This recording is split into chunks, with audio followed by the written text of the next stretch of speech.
உணவுக்கும் அறிவுக்கும் தொடர்பு உண்டு. கணித மேதை ராமானுஜம் இருக்காரு, அவரை பத்தி நீங்க கேள்விப்பட்டிருப்பீங்க.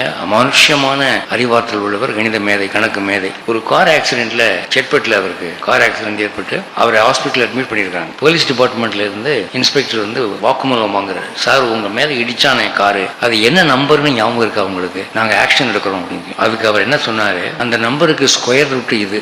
இப்படி சொன்னாரு. என்ன யாது நீங்கன்னா, அடிப்பட்ட நேரத்துல அம்மா ஆத்தான்னு கத்துவோம் நாங்கெல்லாம், நீ ஸ்கொயர் ரூட் போட்டு உட்காந்துருக்கிற அப்படின்னா. அந்த மூளை அவ்வளவு அற்புதமான மூளை. அவர் லண்டன்ல இருந்த போது இங்கிருந்து ராஜாஜி முதலியவர்கள் அவரை போய் பார்க்க போனா அவர் சொந்தமா உப்புமா பண்ணுவாராம், அவரே உப்புமா பண்ணி கொடுப்பாராம். அப்ப அவர் சொல்லுவாரு, ஏய் நீ மேல் நாட்டுக்கு வந்துட்ட, இன்னும் நான் வெஜிடேரியனா மாறலையா நீ அப்படின்னு கேட்டா, ஐயோ எனக்கு இந்த கணக்கு புத்திய கொடுத்த நாமகிரி தாயாரே மன்னிக்க மாட்டா, அவருடைய கருணையினால்தான் எனக்கு இந்த கணக்கெல்லாம் வந்திருக்கு, அதெல்லாம் சாப்பிட மாட்டேன். புத்திக்கும் அறிவுக்கும் ஒரு தொடர்பு உண்டு. கணித மேதை ராமானுஜம் வந்து கணக்குல அவர் ரொம்ப சுவாரஸ்யமான கருத்துக்கள்லாம் சொல்லுவார். அவர் சொல்லுவாரு, 9ஆம் நம்பருக்கு ஒரு சிறப்புங்க. என்னன்னா, 9ஆம் நம்பரை எந்த நம்பரால பெருக்கினாலும் 9 தான் வரும். அது எப்படி? 9 × 3 என்ன வருது? 27. 2 + 7 9. 9 × 4 36. 3 6 சேர்ந்தா 9. நீங்க எந்த நம்பரால பெருக்கினாலும் 9 9 தான் முடியுங்க. அந்த நம்பருக்குரிய சிறப்பு அப்படின்னு அவர் தான் முதன்னு சொன்னார், கண்டுபிடிச்சார். வெள்ளக்காரன் அசந்து போனான். ஏன்யா இந்த 9ஆம் நம்பர் உனக்கு மட்டும் இல்ல எல்லாருக்கும் சொந்தம், உனக்கு மட்டும் இப்படி தெரியுது இது அப்படின்னு கேட்டான். என்னமோ ஆண்டவன் கொடுத்தான் அப்படின்னு.